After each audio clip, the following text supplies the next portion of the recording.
ECG समझ में नहीं आता। Q wave, QRS complex, S wave, ये सब क्या होते हैं कुछ समझ में नहीं आता, सब ऊपर से जाता है। आपको एक चीज़ बोलने वाली हूँ, इस वीडियो में कोई टैबलेट, फैंसी सेटअप्स या कोई वाइट बोर्ड, ब्लैक बोर्ड का यूज़ मैं नहीं करने वाली, क्योंकि मेरे पास वो सब नहीं है। मेरे पास एक लैपटॉप ही है जिसमें मैं कोशिश करूँगी कि आपको चीज़ें बता पाऊँ, because I am not a good editor और वीडियोग्राफर और स्पीकर। मुझे टाइम लगता है वीडियो को एडिट करने में, उसको चीज़ों को समझाने में, अपनी बातों को ईजीएस्ट वे में आपके तक पहुंचाने में। सो प्लीज़ कॉपरेट करिएगा, ठीक है। मे बी इसका क्वालिटी आपके बाकी अदर टीचर्स के जैसा सुपर्ब नहीं है, बट एटलीस्ट इसका कंटेंट और क्वालिटी आपको बहुत पसंद आने वाला है। और ये बात मैं आपको डैम श्योर बोल सकती हूँ कि इस वीडियो को देखने के बाद आपके ईसीजी से रिलेटेड जो भी डाउट है वो क्लियर तो ज़रूर होने वाला है। सो स्टार्ट करते हैं अबाउट ईसीजी, ठीक है। सो ईसीजी क्या होता है? ईसीजी इलेक्ट्रोकार्डियोग्राम, ठीक है। इसका फुल फॉर्म है इलेक्ट्रोकार्डियोग्राम, पता रखना, कंफ्यूज मत होना, ठीक है। ईसीजी आपको कुछ इस टाइप का दिखता है, ठीक है। अब ये जो इस टाइप का दिख रहा है इसको क्या बोलेंगे हम लोग? ये ग्राफ पेपर पे रिप्रेजेंट है, ठीक है। तो इसको हम बोलेंगे इलेक्ट्रोकार्डियोग्राफी, ठीक है। ईसीजी मींस इलेक्ट्रोकार्डियोग्राम, इसका मतलब क्या हुआ? इलेक्ट्रोकार्डियोग्राफी, क्योंकि ग्राफ में रिप्रेजेंट है, ग्राफ पेपर में ये बन के रेडी हो रहा है, ठीक है। बिल्कुल सिंपल वे में समझेंगे, कोई स्ट्रेस नहीं है, एग्जाम पास में है, लेकिन हम चीज़ों को अच्छे से समझेंगे ताकि जो भी क्वेश्चन आए उस पर कोई भी हमको डाउट नहीं रहना चाहिए। ईसीजी हमें बताता है कि हार्ट के अंदर इलेक्ट्रिकल इंपल्सेस कैसे ट्रैवल करते हैं, वो इलेक्ट्रिकल इंपल्स नॉर्मल हैं या एबनॉर्मल है, ये सारी चीज़ों को बताने का काम कौन करता है? हमारा ईसीजी। जो हमारे इलेक्ट्रोलाइट्स है, क्या उनका लेवल बढ़ गया है तो क्या देखने को मिलेगा, या उनका लेवल कम हो गया है तो क्या चेंजेस देखने को मिलेंगे, कोई ड्रग के साइड इफेक्ट हुआ है तो क्या देखने को मिलेगा, हार्ट इंफाक्शन है तो क्या देखने को मिलेगा, एंड डिफरेंट टाइप के कंडीशन में ईसीजी कैसे देखने को मिलता है, ये सारी चीज़ों को बताता है हमारा इलेक्ट्रोकार्डियोग्राम, ठीक है। ये था बेसिक इंट्रोडक्शन अबाउट ईसीजी। अब ईसीजी पढ़ने से पहले हमको एटलीस्ट हार्ट का बेसिक कंडक्शन सिस्टम तो पता होना चाहिए, ठीक है।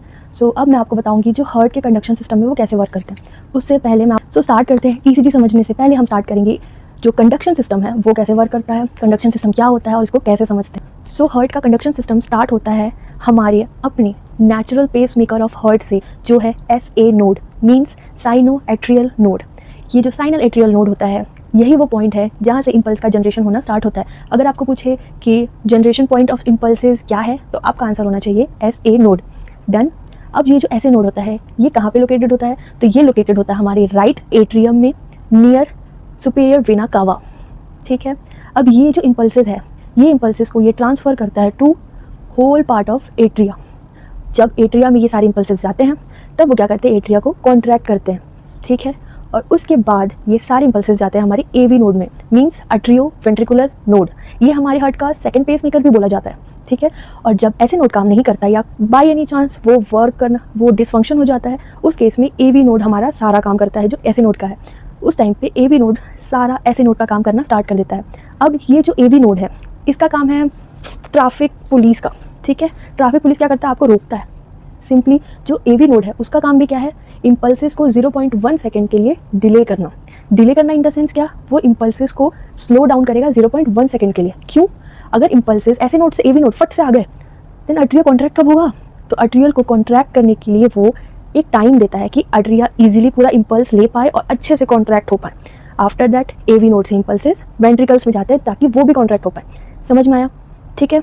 और ये जो ऐसे नोड होता है वो इम्पल्सेस भेजता है हमारे पूरे आर्ट्रिया में, ये आर्ट्रिया को कॉन्ट्रैक्ट करता है। उसके बाद हमारा ऐसे नोड इम्पल्स भेजता है हमारे AV नोड्स को। ये AV node as a traffic police या ट्रैफिक जाम का काम करता है, मीन्स जो इम्पल्सेस उसको डिले करता है 0.1 सेकंड के लिए। अब 0.1 सेकंड के लिए जब ये इम्पल्सेस डिले होती है, मीन्स उसके बाद ही हमारा जो इम्पल्सेस है वो वेंट्रिकल्स को ट्रांसफर होगा। मीन्स जो हमारा हार्ट रेट है वो डिले के कारण आपका जो पंपिंग सिस्टम है वो कुछ ऐसा दिखता है। For example this is my atria and this is my ventricle. तो आर्ट्रिया कॉन्ट्रैक्ट होता है फिर वेंट्रिकल, लाइक दिस।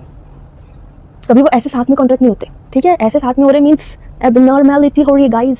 सो ये ऐसे पंपिंग सिस्टम इसका वर्क करता है। Got it. हमेशा 0.1 सेकंड का गैप होगा between atrial contraction and ventricle contraction का, क्योंकि इससे हमारे आर्ट्रिया को टाइम मिलेगा कि वो अच्छे से कॉन्ट्रैक्ट हो सके और सारा ब्लड हमारा वेंट्रिकल्स में आ सके।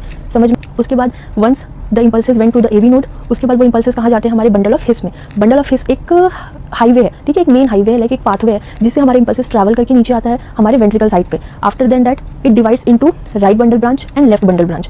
उसके बाद ये एक स्प्रिंग लाइक स्ट्रक्चर, समझने के लिए याद रखना है, स्प्रिंग लाइक स्ट्रक्चर में डिवाइड होते हैं जिनको बोलते हैं हम पुर्किंजी फाइबर्स। ये पुर्किंजी फाइबर सारे इम्पल्सेस को ट्रांसफर करते हैं हमारे वेंट्रिकल्स में और वेंट्रिकल फाइनली होते हैं हमारे contract. So this is the conduction system of the heart. समझ में आपको? अब जो हमारा ऐसे नोड है इसका नॉर्मल फायरिंग रेट होता है 60 to 100 बीट्स पर मिनट, इसीलिए हमारा हार्ट रेट भी होता है 60 to 100 बीट्स पर मिनट। या तो आप सो अब हम समझने वाले हैं basic conduction system of the heart, ठीक है। और इस वीडियो के लिए यही मेरा डिजिटल बोर्ड, वाइट बोर्ड, जो भी कहना चाहो वो है, and this is my digital pen, ठीक है। सो एडजस्ट कर लेना थोड़ा, आई नो, स्किप मत करना क्योंकि ये वीडियो के बाद आपको कोई डाउट नहीं रहेगा रिलेटेड टू कंडक्शन सिस्टम, ठीक है। तो चलो स्टार्ट करते हैं। So this is our beautiful सा हार्ट। सो कोई मेरे इमेजेस को जज मत करना, ठीक है। ये हमारा हार्ट बन गया। अब हम बनाएंगे सेप्टम, ठीक है। ये वेंट्रिकल्स का सेप्टम हो गया, ये आर्टरीज का सेप्टम हो गया, ठीक है। This is our right atrium, this is our right ventricle, this is our left atrium and this is our left ventricles, ठीक है। लेफ्ट एट्रियम लेफ्ट वेंट्रिकल्स के बीच में होता है हमारा बाइकस्पिड वॉल्व, बाइकस्पिड वॉल्व, ठीक है। और राइट एट्रियम और राइट वेंट्रिकल के बीच में होता है हमारा ट्राइकस्पिड वॉल्व, ठीक है। ये हमारा 2 वॉल्व है। ये बेसिक स्ट्रक्चर है जो एटलीस्ट आपको पता ही होगा, ठीक है। नहीं पता तो कोई बात नहीं, सीख जाओगे आप, कोई दिक्कत नहीं है, नहीं पता है तो भी, ठीक है। अब राइट एट्रियम में एंटर करता है हमारा, ऊपर से आता है हमारा सुपीरियर वेना कावा और नीचे से आता है हमारा इंफीरियर वेना कावा, ठीक है। This is our inferior vena cava, this is our superior vena cava, ठीक है। IVC एंड SVC, ठीक है। अब मैंने क्या बोला था, जो हमारा ऐसे नोड होता है वो कहाँ प्रेजेंट होता है, राइट एट्रियम में नियर सुपीरियर वेना कावा। सो यहाँ पे होता है हमारा ऐसे नोड, ठीक है।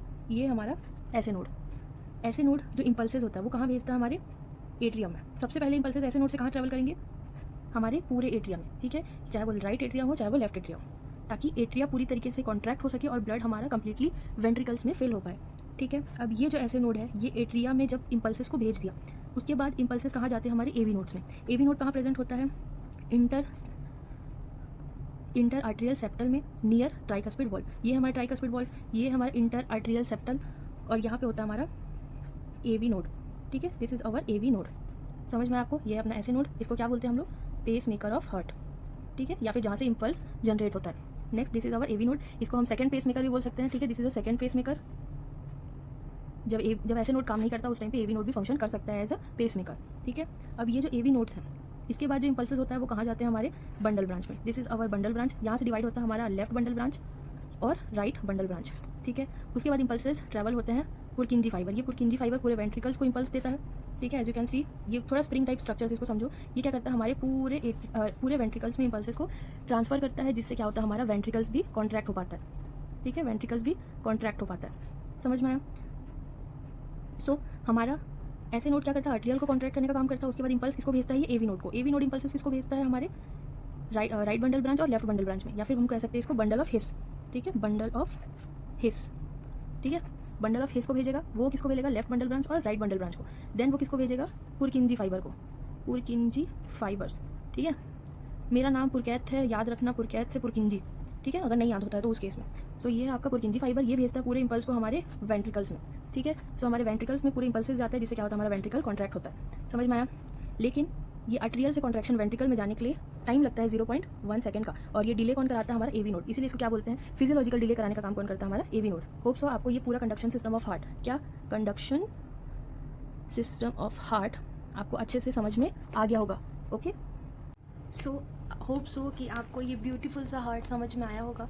और अगर ये बहुत मैसी लग रहा है, आपको समझ में नहीं आया होगा, तो यहाँ पे मैं एक हार्ट का प्रॉपर कंडक्शन सिस्टम का इमेज डाल दूंगी। आप उसका स्क्रीनशॉट ले सकते हो या उसे जूम करके भी चीज़ें समझ सकते हो, ठीक है। बट आई नो आपको ये इमेज समझ में आ जाएगा डेफिनेटली। अगर एक बार में नहीं आता, दोबारा देखना तो सारी चीज़ें क्लियर हो जाएंगी आपकी, ठीक है। अब नेक्स्ट क्वेश्चन आता है लोगों का कि ये रीपोलराइजेशन, ये डीपोलराइजेशन, ये सारी चीज़ें क्या होती हैं, ठीक है। जो वेव्स बनते हैं वो क्या रिप्रेजेंट करते हैं, तो वो भी मैं आपको समझाती हूँ, ठीक है।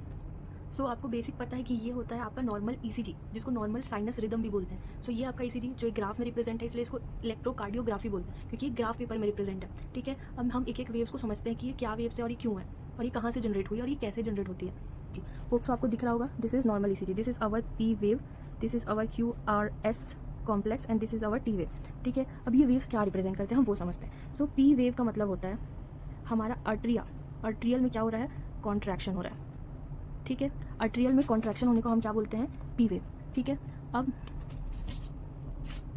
आर्टेरियल में कॉन्ट्रैक्शन होने को क्या बोलते हैं हम लोग, P वेव। अब आर्टेरियल कॉन्ट्रैक्ट कब होगा, जब हमारा ऐसे नोड इम्पल्सेस किसको भेजेगा, आर्टेरियल में, ठीक है। तो आर्टेरियल क्या होगा, हमारा कॉन्ट्रैक्ट होगा, और कॉन्ट्रैक्शन को हम बोलते हैं depolarisation, okay. So this is depolarisation. So यहाँ मैं इसको आर्टेरियल कॉन्ट्रैक्शन बोलूँ, या तो इसको मैं क्या बोलूँ, आर्टेरियल डीपोलराइजेशन, ठीक है।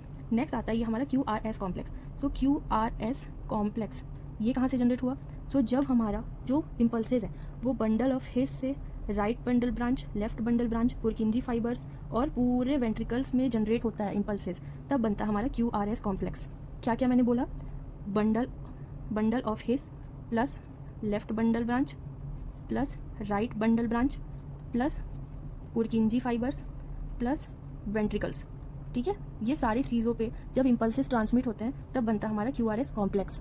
ओके, अगर ये सारी चीज़ें याद नहीं हो रही है, सिंपली याद रखो, जब वेंट्रिकल्स का कॉन्ट्रैक्शन होगा, ठीक है, तब बनता है हमारा QRS कॉम्प्लेक्स। ओके, जब आर्टेरियल का कॉन्ट्रैक्शन होगा तब क्या बनेगा हमारा P वेव, जब वेंट्रिकल्स में कॉन्ट्रैक्शन होगा तब क्या बनेगा हमारा QRS कॉम्प्लेक्स। ठीक है, ऑब्वियसली वेंट्रिकल बड़े हैं और ये बहुत लंबे जगह से ट्रैवल करके आ रहा है, तो इम्पल्सेस भी बड़े बनेंगे। ठीक है, तो ECG में जो ये वेव होगा वो भी बड़ा देखने को मिलेगा हमको। ठीक है, as you can see P wave छोटा सा है, T वेव छोटा सा, but QRS complex is very big.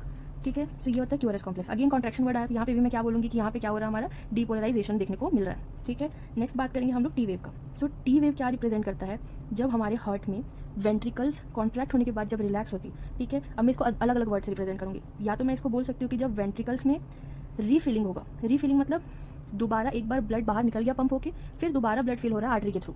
ठीक है, या तो मैं इस वर्ड को यूज़ कर सकती हूँ, या तो मैं बोल सकती हूँ कि वेंट्रिकल्स का रिलैक्सेशन हो रहा है, मीन्स हमारे वेंट्रिकल्स कॉन्ट्रैक्ट थे अब वो रिलैक्स हो रहा है। ठीक है, या तो मैं बोल सकती हूँ वेंट्रिकुलर्स का रिलैक्सेशन हो रहा है, या मैं बोल सकती हूँ कि वेंट्रिकल्स में रीपोलराइजेशन हो रहा है। ठीक है, रीपोलराइजेशन मतलब क्या, डीपोलराइजेशन मतलब हो रहा था कॉन्ट्रैक्शन, रीपोलराइजेशन हो रहा है means relaxation, heart relax phase में, हार्ट अब रिलैक्स हो रहा है। तो ये रिप्रेजेंट करते हैं हमारे P वेव, QRS कॉम्प्लेक्स और T वेव।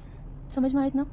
ठीक है, अब आप पूछोगे कि दीदी P वेव से आर्टेरियल कॉन्ट्रैक्ट तो हो गया, लेकिन आर्टेरियल रिलैक्स भी तो होगा, वो कब होगा? तो आर्टेरियल रिलैक्स तब होता है जब हमारा जो ब्लड है वो AV नोड के थ्रू बंडल ऑफ हिस से left bundle branch, right bundle branch और पुरकिंजी फाइबर्स में जाता है। आर्टेरियल हमारा उसी टाइम रिलैक्स होता है। ठीक है, अब ECG का काम है स्ट्रॉन्ग वेव्स को डिटेक्ट करना। क्या को डिटेक्ट करना? स्ट्रॉन्ग वेव्स को डिटेक्ट करना। ठीक है, स्ट्रॉन्ग वेव्स मीन्स जो बड़े वेव्स है जहाँ पे ज़्यादा कॉन्ट्रैक्शन हो रहा है उस जगह को डिटेक्ट करना। सो ये इस जगह को डिटेक्ट करता है, क्योंकि जो आर्टेरियल होते हैं वो स्मॉल कॉन्ट्रैक्शन होते हैं, स्मॉल रिलैक्सेशन होता है, इसीलिए इतने हैवी कॉन्ट्रैक्शन के बीच में ये छोटा सा रिलैक्सेशन को डिटेक्ट नहीं कर पाता। इसीलिए हमको ECG ग्राफ में कभी भी आर्टेरियल का रिलैक्सेशन देखने को नहीं मिलता। ठीक है, होप्स आपको समझ में आ गया होगा ये बेसिक जो रिपोलराइजेशन और डीपोलराइजेशन का कॉन्सेप्ट है ये। सो सबसे पहले हम ECG के नॉर्मल ड्यूरेशंस को एंड कुछ इंपॉर्टेंट पॉइंट्स को रिमेंबर करने वाले हैं। सो सबसे पहले मैंने बनाया है आपका ECG जिसमें PQRST आता है। ठीक है, जिसमें P वेव रिप्रेजेंट करता है arterial depolarisation, QRS complex denote करता है हमारा ventricular depolarisation, T wave represent करता है हमारा वेंट्रिकुलर रिपोलराइजेशन को। ठीक है, उसके बाद हम कुछ इंपॉर्टेंट ड्यूरेशन को अंडरस्टैंड करने वाले हैं। ठीक है, ड्यूरेशन मीन्स क्या वो हम समझेंगे इस इमेजेस के थ्रू। ठीक है, जैसे कि आप देख सकते हो कि ये क्या है हमारा P, QRS and T wave. ठीक है, बट उसके बीच में भी बहुत सारे इंपॉर्टेंट सेगमेंट्स एंड इंटरवल्स हैं, वो समझना हमारे लिए ज़रूरी है। तो सबसे पहले आता है हमारा PR सेगमेंट, जैसे कि आप यहाँ पे देख सकते हो, this is PR segment. PR segment क्या है? End of P wave and start of Q wave, means end of P wave से स्टार्ट ऑफ Q वेव को हम लोग PR सेगमेंट बोलते हैं। नेक्स्ट आता है हमारा PR इंटरवल। PR इंटरवल आप यहाँ देख सकते हो, PR intervals means start of P wave and start of Q wave. ठीक है, स्टार्ट ऑफ P वेव से स्टार्ट ऑफ Q वेव को हम बोलते हैं PR इंटरवल। देन आता है हमारा ST सेगमेंट। ST सेगमेंट आप यहाँ देख सकते हो, ST segment means end of S wave से start of T wave, end of S wave to start of T wave. ठीक है, इसको बोलते हैं हम ST सेगमेंट। फिर आता है हमारा ST interval. ST interval means end of S wave and end of T wave, end of S wave से एंड ऑफ T वेव। ठीक है, नेक्स्ट आता है हमारा QT interval. QT interval means start of Q wave and end of T wave, means start of Q wave, यहाँ पे Q wave है, से एंड ऑफ T वेव को हम बोलते हैं पूरे को QT इंटरवल। सो ये कोई ड्यूरेशन है। अब इनका टाइम क्या होता है वो भी समझ लेते हैं। सबसे पहले P वेव। P वेव का टाइम होता है लेस देन 0.12 सेकेंड।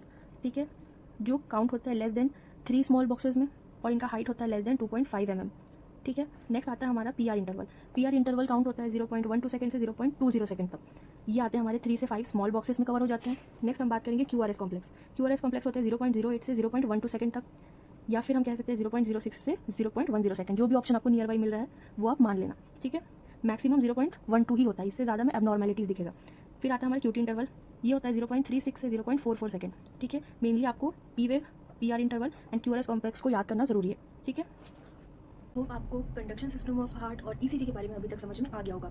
अब बात करते हैं मोस्ट आस्क्ड क्वेश्चन, जो है दीदी ECG में हार्ट रेट कैसे कैलकुलेट करते हैं, बॉक्सेस क्या होते हैं उसको कैसे समझते हैं। सो अब बात करेंगे हम लोग ECG में हार्ट रेट कैसे कैलकुलेट करते हैं। ये है नॉर्मल ECG का ग्राफ।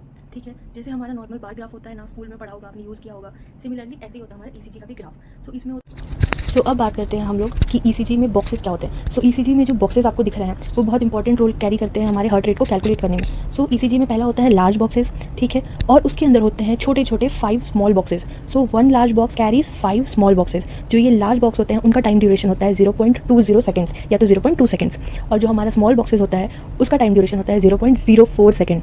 समझ में आया? ये टाइम ड्यूरेशन हमको बताएगा कि ईसीजी का रिदम नॉर्मल है या एबनॉर्मल है, ठीक है। और ये बॉक्सेस से हम कैलकुलेट करेंगे किसी भी पेशेंट का heart rate. So heart rate हम कैसे कैलकुलेट करते हैं? इसको कैलकुलेट करने के लिए 3 मेथड है, बट बेसिक समझ लो। हार्ट रेट जब कैलकुलेट होंगे, ये बॉक्सेस जब आप काउंट करोगे तब आप काउंट करोगे आर वेव से R waves, means R interval या आर के बीच में कितने बॉक्सेस आपको ये कैलकुलेट करना है। समझ में आया? देखिए हम मेनली 3 मेथड का यूज़ करते हैं। First large box method, first second small box method, and third जब हमारा हार्ट रेट या रिदम एबनॉर्मल है, मींस आर इंटरवल नॉर्मल नहीं है, कहीं पे ज़्यादा है कहीं कम है, उस केस में हम लोग थर्ड मेथड यूज़ करते हैं जिसको बोलते हैं हम लोग 6 सेकंड मेथड। ओके, तो हम एक एक करके समझते हैं कि ये क्या होता है। सो फर्स्ट अगर हम फर्स्ट मेथड यूज़ करेंगे तो उसमें हम लोग लार्ज बॉक्सेस को कैलकुलेट करते हैं, मीन्स आर इंटरवल के बीच में कितने लार्ज बॉक्सेस हैं, ठीक है। फॉर एग्जाम्पल अगर 4 लार्ज बॉक्सेस हुआ, ठीक है, तो हम इस 4 लार्ज बॉक्सेस को 300 से डिवाइड करेंगे, मीन्स 300 डिवाइडेड बाई 4, ठीक है, आएगा 75 बीट्स पर मिनट। सिमिलरली अगर आर इंटरवल के बीच में गैप है 5 बॉक्सेस का, सो हम कैलकुलेट कैसे करेंगे? 300 डिवाइडेड बाई 5, मीन्स हमारा हार्ट रेट कितना होगा? 60 बीट्स पर मिनट, ठीक है। डिवाइड करना मीन्स स्मॉल बॉक्सेस को हम 1500 से डिवाइड करेंगे,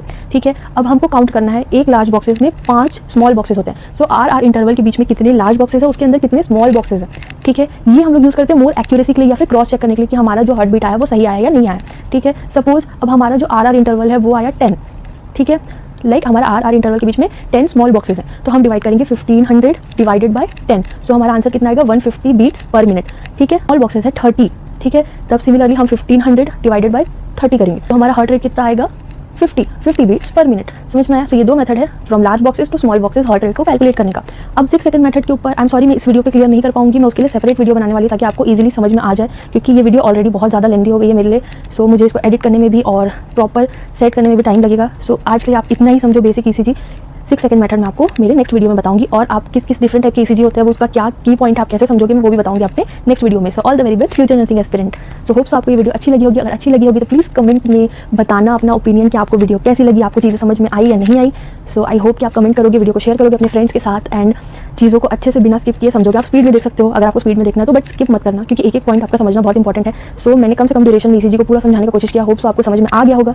सो अच्छे से पढ़ाई करो, नॉर्सेट में बहुत कम डेज बाकी है, आरआरबी सीआरई बहुत सारे एग्जाम है, निराश नहीं होना, अपना होप लूज मत करना, be confident, be proud on your self, क्योंकि आपने इतना लंबा जर्नी तय किया है, बस अब थोड़ा और जर्नी बाकी है और आपका नर्सिंग ऑफिसर का सपना ज़रूर पूरा होगा। सो अच्छा